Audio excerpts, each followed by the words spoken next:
Japan then, their lead of athletes is Rikuya Ito, just 22 years old, but he's a 45.79 performer. Asian champion in the 4x4 back in 2019 as well. Palazza, as I mentioned, a 44.8 performer. He was at university in the USA, in Virginia, and benefited from great coaching out there. 26-year-old. Mutunga of Kenya. Hand up to Rayan Kabadante and Tonui. Their squad generally around 46.5 seconds, their personal bests. The Czech Republic's lead-off man is Michal Desensky, European indoor silver medalist in Torun just a few weeks ago in the 4x4. He ran the third leg for them.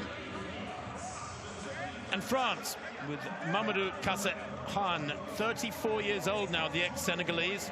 Personal best of 46.09 from a couple of years back, but he's better known as a 400-meter hurdler. He's run, wait for it, over 400 hurdles, 48.4. Very, very classy performer over the barriers. That French squad, he will pass over to Loic Prévost, Nicolas Coubière and Thomas Yaudier. So same qualifying conditions as for the ladies earlier. Just the first two from each of the three heats will go through by right to tomorrow's final, with the next two quickest teams going through, the next two non-automatic qualifiers. Maslak there, getting ready for his second leg journey around this track. France, Czech Republic, Kenya, Colombia and Japan.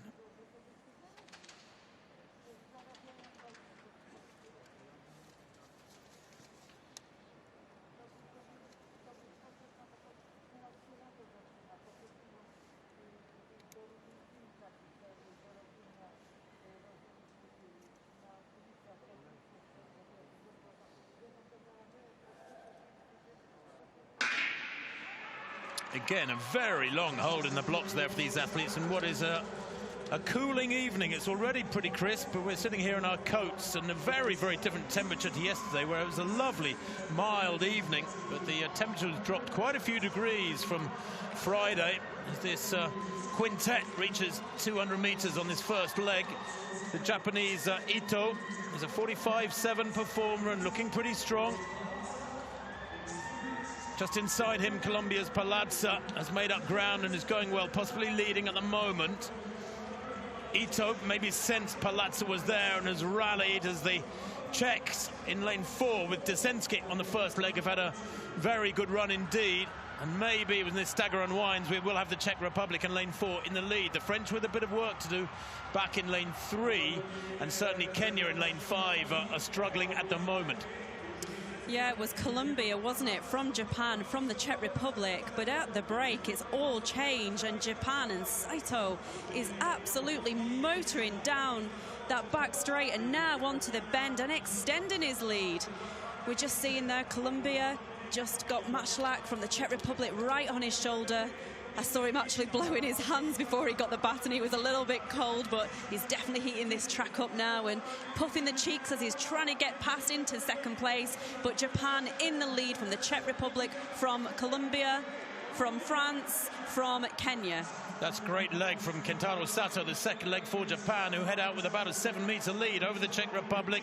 As expected, certainly Maslak had a great run, the 30-year-old, to bring them through to second place, but Colombia are there, and battling away for Colombia in this third leg is Jean Alexander Solis, and he's moving onto the shoulder there of the Czech Republic's third leg runner, two Czech, 200 to run for them, as Japan continue to stride on their merry way. This is very impressive from the Japanese. Remember, ranked 9th for Tokyo, they are assured, surely, of a place in the Olympic Games. That'll be a race to behold come the final day of the Olympic Games.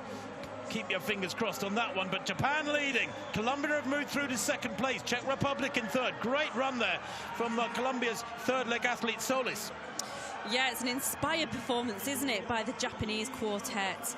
Now we've got Kambata. What can he do? I wouldn't want to be in his position because he's got the world 400-meter silver medalist, Zambano, working his way down that back straight, but with 200 meters to go, Japanese athlete is still doing incredibly well. And if they can pull this off, yes, I know it's only the heats, but this will be an absolutely emphatic and much surprised heat win. But I'm actually looking at Zambrano there. He's looking behind him. And Tim, take us through the last bit of the action. Well, the Japanese are going to get home comfortably here with Kawabata taking the win, but Zambrano easing across the line was doing the absolute minimum. I saw him up in the crown of the final bend, glancing around, gauging the efforts of those behind him, and he almost teased them down this home straight and through the last 50 or 60, just keeping that gap at about a metre and a half to ensure that he does finish in second place with the rest of his teammates. So they go through, but Japan there, well, very differing fortunes for their quartet. Fabulous running from their men, very different fortunes to their ladies. I'm afraid the women's squad from Japan not making it through. Colombia, well, Zambrano there, I think, was almost running with one hand behind his back. He looked very relaxed indeed, as you said quite rightly, Jenny. He improved to 44.55 and then 44.15 at those World Championships in